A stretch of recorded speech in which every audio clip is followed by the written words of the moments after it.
As a group, without criticising Manny too much, what do you think from that story? What was the key thing that affected his pathway? What we've learned this weekend?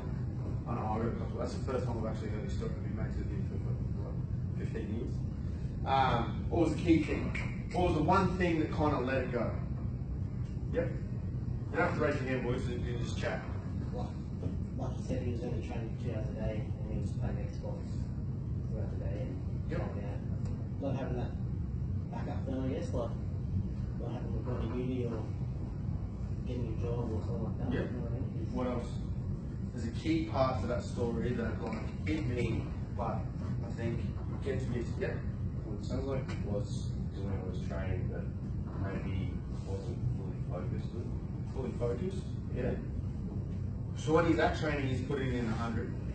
So, Yep. So he's probably fully focused there. Yep.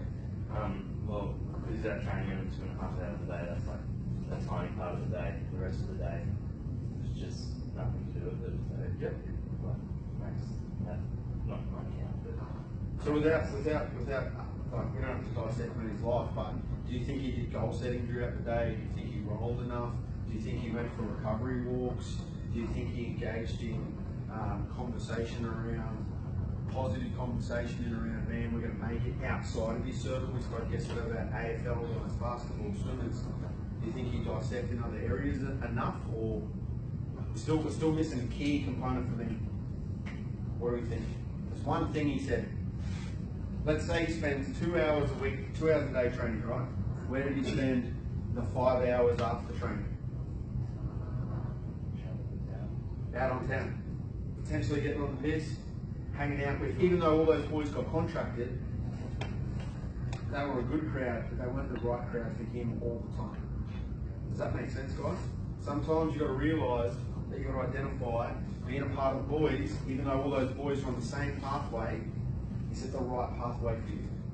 Okay, and sometimes that's hard decisions. You know, and Manny might look back now and go, man, if I just 1 or 2 nights a week, I just stayed back, got some sleep, went for a run in the morning, got extra fit. Because he said he went out and all of a sudden his performance started to decrease. Still better than everyone else, or nearly good enough, but potential. Don't base your standards based on what everyone else is doing. Unlock your potential and know where you can go. Does that make sense, guys? Right? Make smart choices. Did you all get that, or was it kind of like, oh, you got to do extras? Oh, we got to have a backup plan. Just remember, the social influence is pretty intense.